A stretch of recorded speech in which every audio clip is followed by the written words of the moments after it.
మనకు చూపించారు. అవును. ఎంచేతంటే జత్వానీ విషయంలో, చిదంబరం జత్వానీ విషయంలో ఆల్రెడీ ఏ విధంగా కేసు నమోదు చేయకముందే 31వ తారీఖే జనవరి 31 2024న సీతారామాంజనేయులు పిఎస్ఆర్ ఆంజనేయులు గారు ఏ విధంగా ఈ యొక్క ఐపీఎస్ఎల్ని పిలిచారు, ఏ విధంగా మీరు ఈ కార్యక్రమం చేయాలని నిర్ధారించారు, అలానే ఈ కేసు నమోదు చేయడానికి ఒక రోజు ముందు ఫ్లైట్ టికెట్లు ఎలా చేసుకున్నారు, ఇవన్నీ కూడా విచారణలో వచ్చినాయి. వాళ్ళ సస్పెన్షన్ ఆర్డర్స్లో కూడా క్లియర్గా పొందుపరిచారు. సరే, హక్కులు ఎలా ఉల్లంఘించబడ్డాయి, చట్టాలు కూడా అతీతులమని ఏ విధంగా చేశారు, రాజ్యాంగానికి అతీతంగా ఏ విధంగా వ్యవహరించారనేది రాష్ట్ర ప్రజలందరికీ కూడా మీడియా ద్వారా స్పష్టంగా అర్థమైంది. అయితే దాంట్లో మరొక ప్రయత్నం ఏంటంటే, ఏదైతే సాక్ష్యాలు ఉన్నాయో, వ్యక్తుల మీద ఎవరైతే ఈ యొక్క కేసు పెట్టడానికి కుక్కల విద్యాసాగర లేకుంటే జిందాల్ లాంటి వాళ్ళ లేకపోతే మిగిలిన వాళ్ళ ఎవరి మీద అయితే ఆధారాలు ఉన్నాయో ఆ ఆధారాలను కూడా తీసివేయడానికి, తొలగించడానికి, మటుమాయం చేయడానికి కావలసిన ప్రయత్నం అయితే ఆనాడు ఐపీఎస్లు చేశారు పోలీసులు ఉమ్. ఉన్నతాధికారుల ఆదేశాల మేరకు.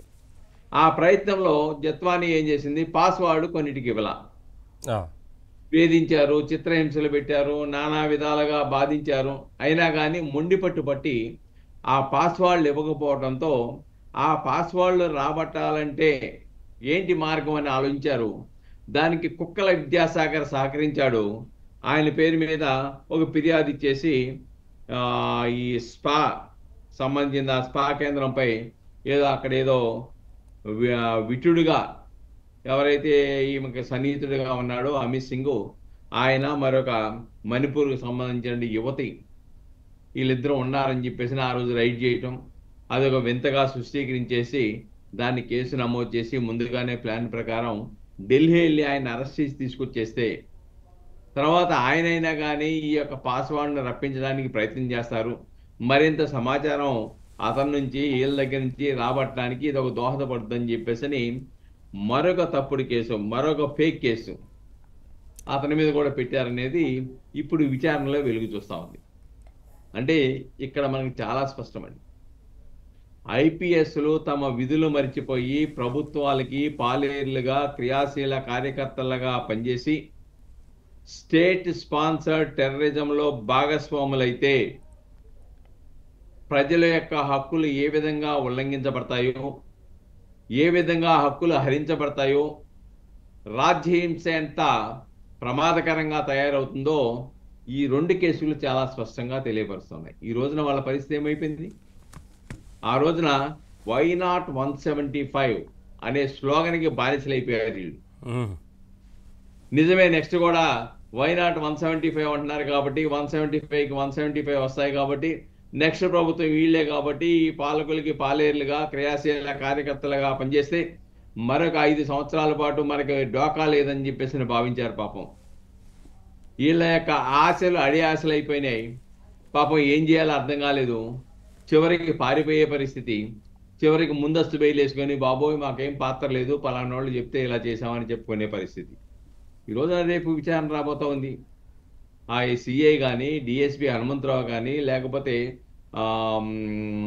మిగతా ఇద్దరు ఐపీఎస్లు కానీ ఒక రామాంజనేయులు మట్టుకు వేయలేదు, కుక్కల విద్యాసాగర్ లాంటి వాళ్ళు, వీళ్ళందరూ కూడా రేపు విచారణ రాబోతా ఉన్నాయి ఆంధ్రప్రదేశ్ హైకోర్టులో.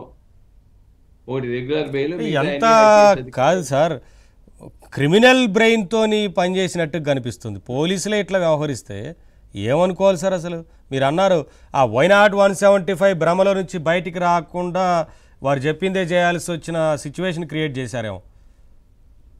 వీళ్ళు ఒక సెటిల్మెంట్ మాఫియా గంగా తయారయ్యారండి. ఆనాడు అధికార పార్టీలో ఉన్నటువంటి ప్రముఖులు, ఆయన సకల శాఖ మంత్రి అవుతారు, మరి సీఎంఓ ఆఫీస్కి పిలిచారని పాపం చాలా ఒక ఐపీఎస్ ఆఫీసరే స్పష్టంగా తన 2 పేజీల లెటర్లో రాశాడు. సీఎంఓ ఆఫీస్కి ఎందుకు పిలిచారు, ఎవరి ఆదేశాల ప్రకారం పిలిచారు, ఎందుకు పిలిచారు, ఇవన్నీ కూడా విచారణలో వస్తాయి.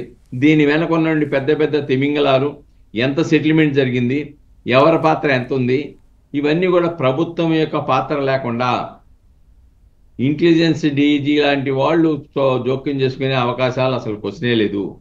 ఐపీఎస్ లాంటి వాళ్ళు సీఎంఓ ఆఫీస్కి పిలిచినారు కాబట్టి, సీఎంఓ ఆఫీస్ చెప్పు చేతల్లో ఉన్నారు కాబట్టి వాళ్ళు చెప్పినట్టుగా చేశారు.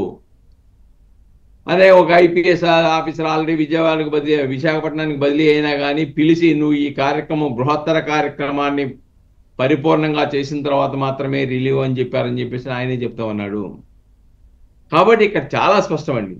అధికారుల్ని అన్ని వ్యవస్థలను నిర్వీర్యం చేసి పోలీసు వ్యవస్థని చేతిలో పెట్టి రాజ్యహింసకు ఆనాటి ప్రభుత్వం ఏ విధంగా ప్రయత్నం చేసిందో మనం చూసాం. అవును. ఈ యొక్క జత్వానీ విషయంకి వచ్చేప్పటికి ఇబ్రహీంపట్నాన్ని పెట్టుకుంది. కానీ దాని పర్యవసానంగా ఈయన మీద ఎవరైతే ఢిల్లీకి సంబంధించినటువంటి అమిత్ సింగ్ విషయానికి వచ్చేటప్పటికి విజయవాడ పరమటి పోలీస్ స్టేషన్ కేంద్రంగా ఎంచుకున్నారు. అంటే ఏది ఎక్కడ సానుకూలంగా ఉంటుందో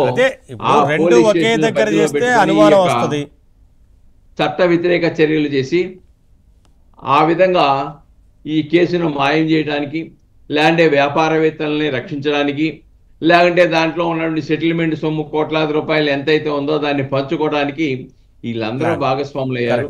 ఎందుకంటే ప్రభుత్వానికి క్రియాశీల కార్యకర్తలాగా పనిచేస్తే వాళ్ళు ఉండేది 5 సంవత్సరాలే. కానీ వీళ్ళు 30-35 సంవత్సరాల పాటు ఐపీఎస్లు ఉంటారు. వీళ్ళ యొక్క పరువు ప్రతిష్టలను భగ్నం చేసుకొని ఈ ఐపీఎస్లు భారత